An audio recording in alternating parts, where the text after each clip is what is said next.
Facebooking অথবা ইনস্টাগ্রামে একটু ঢো মারা, টিকটকে একটু ঢো দেওয়া, হোয়াটসঅ্যাপে চ্যাটিং ফ্যাটিং করা, অথবা মসজিদে আসে কারো ঘাড়ের ওপর দিয়ে সামনে বাড়ে না, এরপর আল্লাহ যতটুকু চান নামাজ পড়ে।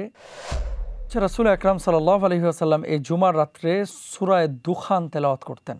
সূরা দুখান 25 নম্বর পারায় ওই যে পড়েছেন না, ইন্না আনজালনাহু ফি লাইলাতিন মুবারাকাহ, শুরুতে হামিম আছে এই সূরাটা জুমার রাত্রে পড়া, এটা রাসূল সাল্লাল্লাহু আলাইহি ওয়াসাল্লামের সুন্নাহ।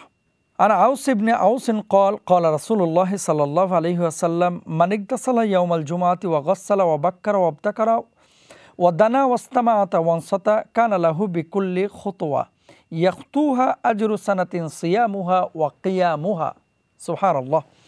হযরত আউস ইবনে আউস রাদিয়াল্লাহু তাআলা আনহু বলছেন, রাসূল সাল্লাল্লাহু আলাইহি ওয়াসাল্লাম বলেন, যে ব্যক্তি জুমার দিনে নিজে গোসল করবে, অন্যকে গোসল করাবে, জলদি মসজিদে যাবে যাতে খুতবার শুরু থেকে শুনতে পায় এবং ইমামের নিকট চুপচাপ বসে মনোযোগ দিয়ে খুতবা শোনে, তাহলে এই ব্যক্তি প্রতিটি কদমের বিনিময়ে 1 বছর নফল রোজা এবং 1 বছর রাত জেগে ইবাদতের সওয়াব পাবে। জোরে বলেন সুবহানাল্লাহ।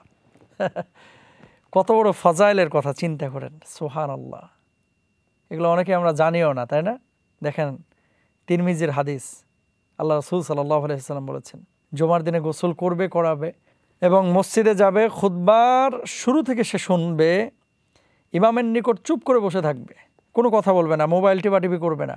যদি হাদিসের মধ্যে মোবাইলের কথা নাই, কিন্তু এখন যেটা হয়, মানুষ তো এখন গল্প করে না, আগে গল্প করত, এখন মোবাইল নিয়ে বসে থাকে। মোবাইলে অনেকে কোরআন তেলাওয়াত করে, সেটা অবশ্যই অ্যাপ্রিসিয়েট করি, কিন্তু ফেসবুকিং অথবা ইনস্টাগ্রামে একটু ঢো মারা, টিকটকে একটু ঢো দেওয়া, হোয়াটসঅ্যাপে চ্যাটিং ফ্যাটিং করা, এগুলো করা যাবে না। তো জুমার রাতের আমলের কথা বলছিলাম, যে জুমার রাত্রে আল্লাহ রাসূল সাল্লাল্লাহু আলাইহি ওয়াসাল্লাম যে সমস্ত আমলগুলো করতেন, 1 নম্বর হচ্ছে সূরা দুখান পাঠ করা।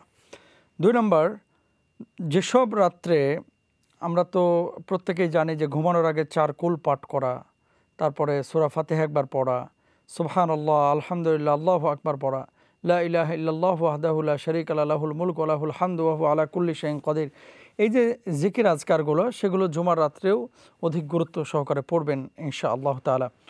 3 নম্বর হচ্ছে জুমার রাত্রে দোয়া কবুল হয়, প্রতি রাত্রে শেষ অংশে আল্লাহ সুবহানাহু ওয়া তাআলা বিশেষভাবে দোয়া কবুল করেন। তো এ রাত্রে তাহাজ্জুদের নামাজ যাতে করে মিস না হয়, ফরজ নামাজ তো আছেই ফজরের, পাশাপাশি ব্যক্তিগত দোয়াগুলো আল্লাহ সুবহানাহু ওয়া তাআলার কাছে ইনশাআল্লাহ তাআলা করবেন। তাহলে এই কয়েকটি আমল হচ্ছে জুমার রাত্রের আমল। এছাড়া আপনি যে কোনো ব্যক্তিগত নফল ইবাদত, ধরেন আপনি তাহাজ্জুদের নামাজ পড়লেন, এরপরে 2 ঘন্টা কোরআন তেলাওয়াত করলেন, আফজলুল ইবাদাতি তিলাওয়াতুল কোরআন, নফল যত ইবাদত আছে এই ইবাদতের মধ্যে সর্বোত্তম ইবাদত হচ্ছে কোরআনুল কারীম তেলাওয়াত করা। তো জুমার দিনের এই আমলগুলো আমরা পেলাম, ইনশাআল্লাহ আপনারা প্রত্যেকে আমল করার চেষ্টা করবেন, আল্লাহ সুবহানাহু ওয়া তাআলা যদি তৌফিক দান করেন। দেখেন 2 জন সাহাবী হাদিসটি বর্ণনা করছেন, একটা হচ্ছে আবু সাঈদ খুদরি রাদিয়াল্লাহু তাআলা আনহু, আর আরেকজন হচ্ছেন হযরতে আবু হুরায়রা রাদিয়াল্লাহু তাআলা আনহু, দুজনেই কিন্তু বর্ণনা করছেন। সুবহানাল্লাহ।